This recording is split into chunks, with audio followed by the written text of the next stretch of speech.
Good morning. Thank you all for being here. This is the third legislative day of the 101st legislative session. I'm happy to join you all once again for weekly press conferences through this session. Last year, I pledged to be open and responsive to the people of South Dakota, and that includes the press. I believe that we've lived up to that pledge, and I want to thank you for being open and responsive to me and my team as well. I wanted to give you a few updates on the governor's bills that are coming forward. We have a number of those that are either in the hopper or going to be shortly. First off, the property tax bill that I introduced will likely be formally introduced by Senate Tax Committee tomorrow. As I said in my State of the State address, this bill is a common sense conservative plan. It's not a mandate, it's a choice for the people in each of the counties. They can replace property taxes for homeowners with a half-cent sales tax if it makes sense for their community. And in the communities with the highest tax increases, that's a common sense trade. Many of those same communities also have high levels of tourism, visitation, that would harvest tourist dollars to help offset some of the cost of their property taxes. I've had a lot of conversation with legislators, different groups, and I've received a lot of positive remarks and support for that plan. That bill will be introduced next Wednesday, I believe, in House Judiciary. Tomorrow. Okay, yep, I misread that. All right, next up, the bill to protect my personal information, the personal information of law enforcement and public officials will be introduced next Wednesday in House Judiciary. The proposal to support the Sioux Falls and Rapid City airports was introduced as Senate Bill 76. On rural health transformation, I do want to talk today about that a little more extensively. I asked the legislature to pass that quickly to maybe even make it the first bill that gets to my desk. Every other state is competing for this funding. We received a very competitive award of $189 million. And we were only counting on $100 million. So if we prove that our plan has merit, our award could be even more next year. Otherwise, some of the other states will take those dollars home and South Dakota won't see that benefit. I've heard from questions from legislators about appropriate safeguard, and that makes sense to me. I'm concerned as well about the fraud that's taking place in other states like Minnesota. But that's not how we do business in South Dakota. And I think one great example of that is we have the lowest SNAP error rate in the country because we prioritize accountability. This investment could not be more important for our rural communities.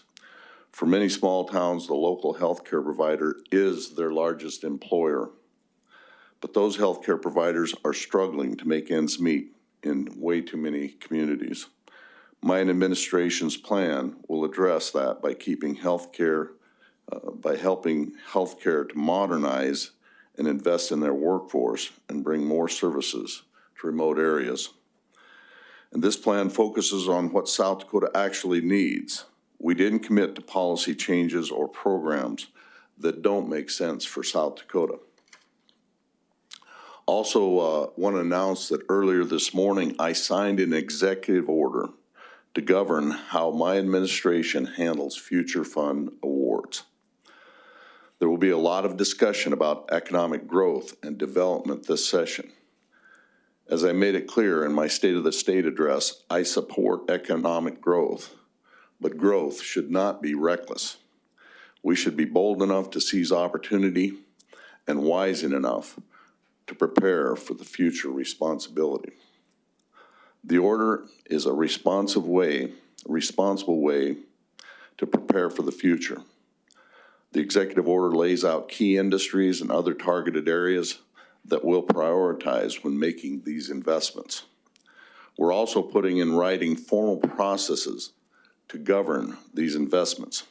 Each award requires a business plan to be reviewed by GOED and me. This includes key information and data on each project. Future fund grants will be awarded on a reimbursement basis. This will require receipt of itemized invoices prior to the payment. This is an important change to increase accountability for these funds. When feasible, GOED should require a matching commitment of some kind from the community or entity benefiting from the grant. Each agreement shall require a conflict of interest policy to be in place, and GOED will continue to be transparent and provide a report to the JCA. To be clear, much of this is a direct reflection on how we already do business today. This executive order is a promise of how I will administer the future funds. And with that, we'll turn it over to you for questions. Governor, there's a lot of proposals with the property tax matter, and that's going to be a very big discussion for the 2026 legislative session. How do you think that you're going to be able to break through the noise with your half-cent proposal? Yeah, I really do. I have a very positive feeling about the chances of that right now, especially the more I've got out, even last night, getting around to some of the socials and visiting with people on the street, the organizations. There is a lot of growing support for my proposal, and as I've seen more and more proposals come in, I've been more encouraged because there are a lot of proposals out that are completely miss the mark, and I think it was when we had heard a certain proposal here a while back. It took me about 10 minutes to put the numbers together as far as what it represented and how badly it missed the mark as far as providing relief to the areas that need it most. On that property tax proposal, two questions there. One, how long did it take for you and your team to? Mics. Sorry. On the property tax proposal, two questions. One, how long did it take you and your team to sort of formulate that plan? You provided estimates in terms of what that potential revenue would look like. How long did it take you and your team to come up with that proposal? Secondly, what do you make of Dusty Johnson, who is also running for governor and who recently went on radio and criticized the plan and basically said that it doesn't take into account in-state tourism, and that it effectively would transfer wealth from rural areas to urban areas? Thank you. Well, I'll start for the first question. If you recall, that idea, that concept, we had come up with that very late in the session last year, and we'd even discussed then whether or not to bring that forward. We could suspend the rules and do this and that, and have potentially brought it forward last year. I made the decision that I wanted this bill to have a good process and see good process. And I've been critical of legislators and plans in the past when I was a legislator to introduce legislation in the last minute when you had to suspend rules, because then you're kind of violating the process of public hearing and open debate and discussion and vetting. And I wanted this bill to go through that. So I presented it to the Property Tax Task Force. They reviewed it, but it was kind of set up to the side, and that was all right. I just wanted it to be out there. So we made the decision to bring it forward as a governor's bill. On the other part of it, that makes no sense as far as Dusty's argument that this bill, because quite frankly, that's what I was referring to when I was talking about bills that miss the mark. I run the numbers on the three counties that arguably that have been the hardest hit. I think it's a fact. You could say that Pennington, Minnehaha, and Lincoln County had the biggest impact on their owner-occupied. Under that proposal, they would see about an 8% reduction in their property tax on owner occupied.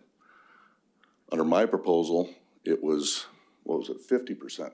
No, yeah, 50%. It varies by county. Yeah, well, it was actually, in those three counties, it was from 75 to 94%, but that was just on the portion of the county's portion.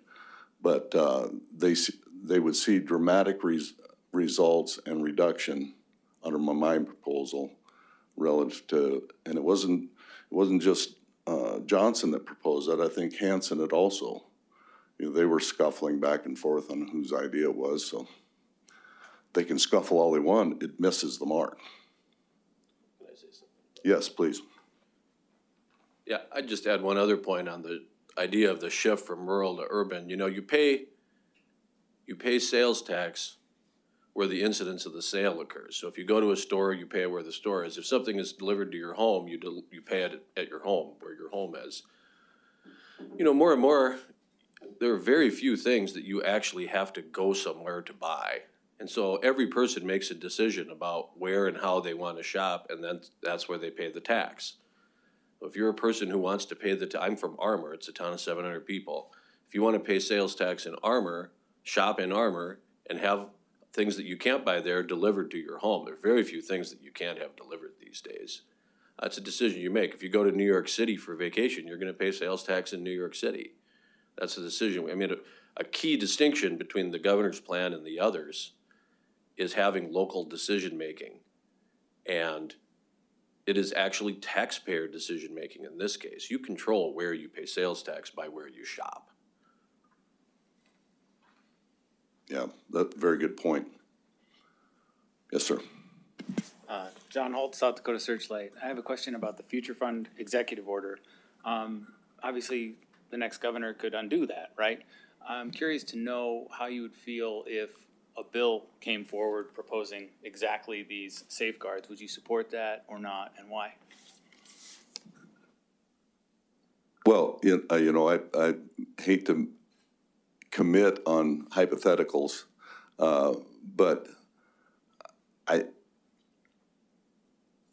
don't know why I wouldn't. If there was a bill exactly with the exact language, I don't know why. What would cause me any concern whatsoever? Because that is a commitment. It's an executive order that I'm placing on myself. So I don't see how it would have any more effect or less to see it as legislation. Joe Sneevy, Dakota Scout. Following up on that, can we take this executive order to be an acknowledgement of the, for lack of a better term, anti-economic development sentiment that we're seeing among legislators? Or, an olive branch to show you hear them, and this is your response to that? Well, I think it, as I stated, for the most part, this is exactly the way we've done business, and I support what we've done in the decisions we've made in the past. In my view, the executive order, I think is just to put in writing and give the legislators a comfort level. This is what we're looking at when we're making these decisions on future fund projects. Yeah, and I would add, the important thing about the future fund is that it's flexibility. You have a number of different funding sources for economic development. Some of them require levels of approval. You need to have a tool that is flexible and that can act quickly. And I think a positive thing about the future fund is that there is one person who's accountable, the governor. It's not the governor in some committee. It's not the governor in some board. It's not diffused across a lot of people. There's one person calling the shot. And if you like a grant, you know who gets the credit. And if you have questions about the grant, you know who to talk to about it. It's one person. So there are bills that would say, oh, this board or that board. I actually see that as taking a step back in terms of holding people accountable. This order is really about transparency. as the governor said, a lot of this is codifying our current, not codifying, but putting in writing our current practice. And it's transparency. If people wonder how we're using the future fund in this administration, now they can look at this and they'll know. So is that an acknowledgement of someone who wondered how we were using it? I guess you could say that, but. Well, maybe more so than an acknowledgement, like a push back, like, see, this, we're doing this above board. And this, we've just laid it out here in writing. Yeah, I don't know if I understood your question, but we're not pushing back on anything. We're just trying to provide a comfort level for the legislators and the people of South Dakota that here it is, folks. This is how we do business, and this is the process we go through when we're making these decisions. Yeah, Governor, I know during your State of the State, you talked about hosting a series of town halls on property taxes. What are you hoping to learn from those? Could you see additional policy being developed from some of the insight you might get from those hearings? Well, certainly. You know, I think my Open for Opportunities tour was kind of an eye-opener for me, and just the value of getting out in the public and on the street and talking to the citizens. We have such a unique situation in South Dakota to begin with. You know, we're a small state. I hear it all the time when people talk to me about how it just doesn't happen in other states, that they just come up and have a casual conversation with the governor. So we have, and my predecessor used to talk about all the time about being in South Dakota. Some people think that it's a disadvantage to be such a small state, and it really provides us a lot of opportunity to be nimble and responsive, and to get out and hear the people and hear their suggestions and their ideas. That, coupled with a legislative process that I think is second to none in the nation as far as just the balance. A citizens' legislature. They come here and they work for 37 days, and then they go home and they live with the laws that they passed. I think that all that leads to a system of really sound, responsive government, and this is an extension of that, to get out across the state. People, if they want me to hear them and their ideas, that's great. You brought up your predecessor. I do want to just follow up with one quick question. I know yesterday articles of impeachment were introduced against Kristi Noem. You, on your personal page, posted a message of support for Secretary Noem. Can you describe your support for her and what you make of this impeachment effort? Well, I think it's a radical left trying to make noise again. I think it's unmerited, and it kind of makes me smile when somebody takes on Kristi Noem, because just like I said in the tweet, she's the toughest person I think I've ever worked around, that I've ever known. And if you think she's going to back down or cave into that kind of pressure, they don't know Kristi Noem. Yes, sir. Don McDosh with the Argus Leader. Governor, I've talked to one opponent so far on the sales or the property tax proposal. Senate President Pro Tem Chris Carr. Who is it? I'll go get him. Chris Carr. He said he described it. His critique was that it wasn't good tax policy because it would kind of create winners and losers between obviously property owners and those who rent or otherwise don't have homes. For those who are opposed for those reasons, that this would impact renters, perhaps, that they would end up paying, kind of footing the bill for property owners. How do you plan to respond to that / maybe win those potential opponents over? Well, I think the most pertinent response is this is totally up. I think it's government at its best. Is government's closest to the people, and it's up to those individual counties and the people in those counties to decide.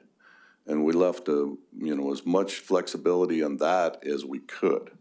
If the county commissioners enact this, it's referable to a vote of the people. If the county commission doesn't enact it and the people think they should, they can initiate the process or they can vote it out. It gives them complete authority at the local level to make the decision that's best for them. We're gonna go to the phones really quick, because there's a few people on the phones, and then we'll come back to the room. So if there's anyone on the phones that wants to ask a question or two, now's the time. JP at KON News Radio. How are you? I'm doing pretty good, Governor. Thank you very much. So what are your thoughts on recognizing EMS as an essential service? Do you understand what? I don't quite get what he's getting at. Yeah, what are you getting at? Recognize EMS as an essential service? Yeah, I believe at this point, if it's not recognized as an essential service, it's a matter of funding from the state, a possibility of getting some funding from the state. I have Laura Ringling, who's kind of my healthcare expert, and we're not, I really don't know what, I think he's saying. I'm not familiar with what you're asking. It's kind of like, it's an optional thing, so like, a lot of EMS services, they're like self-funded, within like certain districts, and if you declare it as an emergent, or like as an essential service, then it requires like more state funding, if I understand where he's getting at. Ambulance services, basically. You know, I think JP, maybe we're getting hung up on the idea that this essential service is some kind of a state distinction. You know, this is an issue this session. There was a summer study on it. Traditionally, these EMS services have been locally driven nonprofits, or they have various structures. A lot of them rely on volunteer EMTs, especially in rural areas, and that's becoming less viable. There are some bills this year that are geared at changing that to give more flexibility, like so you can have a nurse on the ambulance instead of an EMT, and that's something that we're going to be continuing to look at. You know, a long-term question is probably the whole funding model, and I think that's what you're getting at, but there's a lot of ground to cover on that topic before we get there, I think. Thanks, JP. We'll come back to the room and can finish up with 2 more questions here in the room. Good. Thanks, Jackie Hendry, SDPB. I have a couple questions on the Rural Health Transformation Program. First, if you could just remind folks or summarize how the state got to some of the decisions in the narrative and programming and how we're going to be using those funds. And second, if I've had some questions on if these, block grants basically from the federal government are intended to replace a loss of ongoing funds at the federal level and kind of the intention of the program, if anyone could speak to those two. Well, I'll just take a brief stab at it and then turn it over to Laura. Obviously, she's a resident expert on the Rural Transformation Fund. I think we went through a very good process in South Dakota, and I was pretty proud of our team for the way that they got out and got a lot of input from a lot of different organizations. Laura can touch on that and some of the process they went. And we were careful to use these dollars for what they were intended, to expand and enhance our healthcare situation in rural communities across South Dakota. So this is, in my view, a lot different than some of the federal programs they've had. And my wife and I, when we were at a conference, 8 months ago, had one-on-one conversation with Dr. Oz when we were on the front end of this, and really encouraged by what I heard from him and the vision that President Trump had for this program. So, Laura, why don't you come up and you can talk a little more about details about what that process looked like. Thank you, Governor. So when we found out that this program was created through HR 1, we began stakeholder engagement. We worked starting in late August to meet with our 3 major healthcare systems, South Dakota Association of Healthcare Organizations, and at the same time, we released a request for information through the Department of Social Services so that we could receive broad feedback from anyone that wanted to provide it.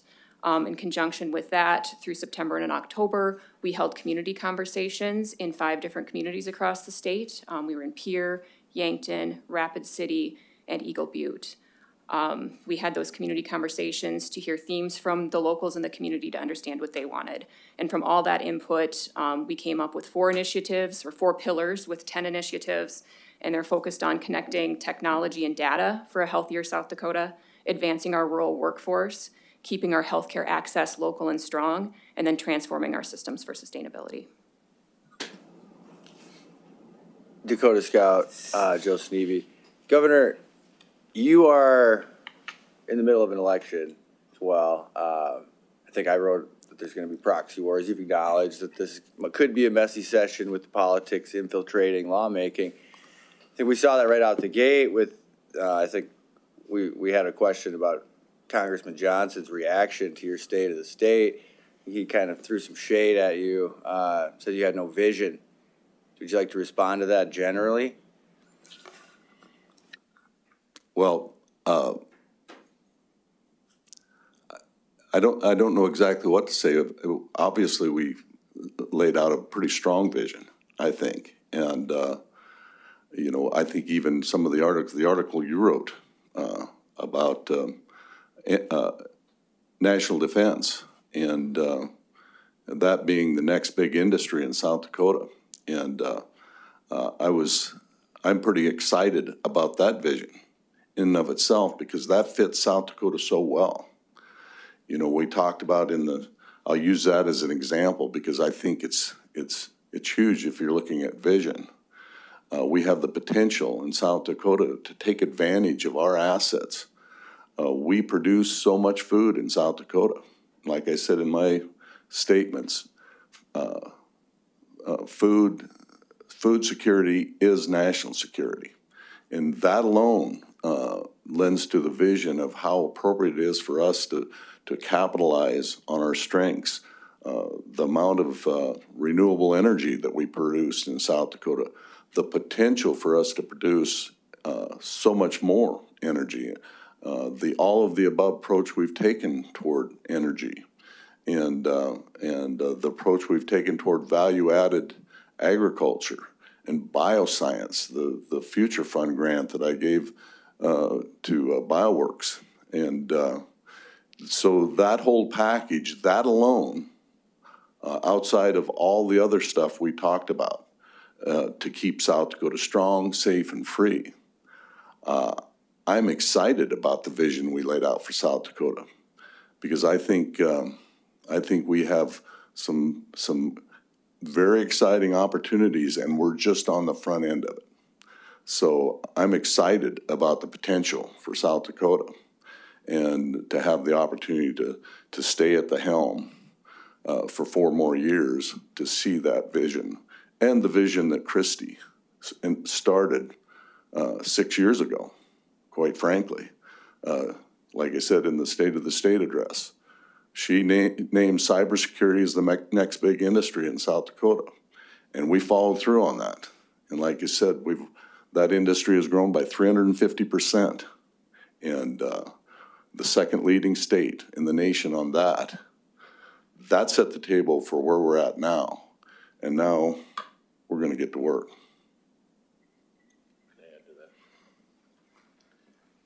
You know, I would say in addition to the National Security Initiative, we heard in the State of the State, of course, about property tax, and I said a year ago, there's nobody in this building who knows more about property tax or has spent more time working on it than the governor. Clearly, you have a vision there.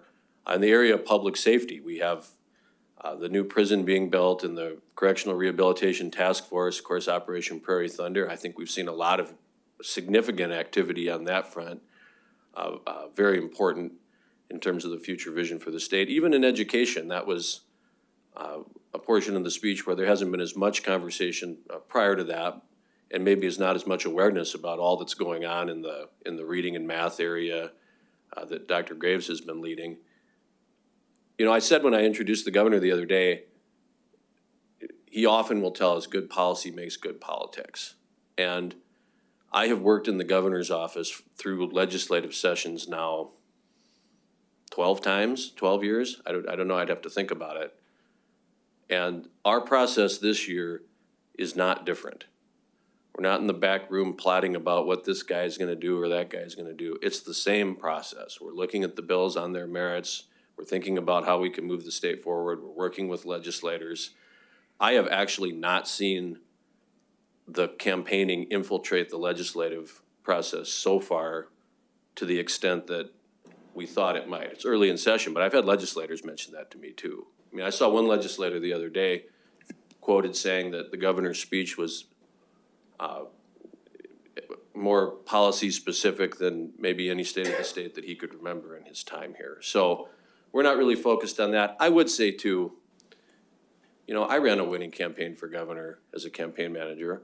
I've done that before. You decide what your theory of the case is. You decide what your message is gonna be, and you try to convince people of that message, really regardless of what's going on. And so the other candidates are all gonna have their view of the world, and they're gonna try to shoehorn whatever's going on into that view of the world, and that's how you run a campaign. That's fine. But we're not really focused on that. I'm gonna give Bob one last question here, and then if any of you have outstanding questions, you can feel free to message me and I'll get back to you. Governor, Bob Mercer, Keller Land News. You know, yesterday you were present for the State of the Tribes address, and then later you met with the tribal leadership in this room. What was your takeaway from the address, and what did you talk about in the room here in private? Yeah, well, I thought it was probably as good a State of the Tribes address that I've heard. It was short, it was to the point. She made the points of concern that she brought forward. And then we came in here for the meeting, and it was really an encouraging day all in all, because it started much sooner than that. I think one of the first meetings I had in the day when I stepped out of my office, and there were members of the Oglala Sioux tribe, member of their councilman standing out in the rotunda, and we had a great conversation then. Took some pictures and just had casual conversation throughout the day with different members of different tribes. It was kind of an impromptu, we had not planned the meeting we had here. And that was encouraging me. I come in, we had set up a meeting with the Rosebud Sioux tribe, because we'd tried to get to the reservation, the Rosebud Sioux tribe, a number of times. They had to cancel one time. We had to cancel another time because of weather.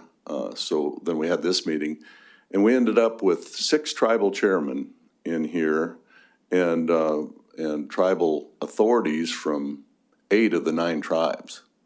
And we had this room, I think there were 50-some people in here. Yeah. And we had some real open conversations. And there were things that we were palms up with them as far as some of the concerns, some of the areas that we disagreed on, and we agreed to disagree, and we had more conversation. But as we walked out of the room, we had built a relationship, and I think we'll continue to build on that. So it was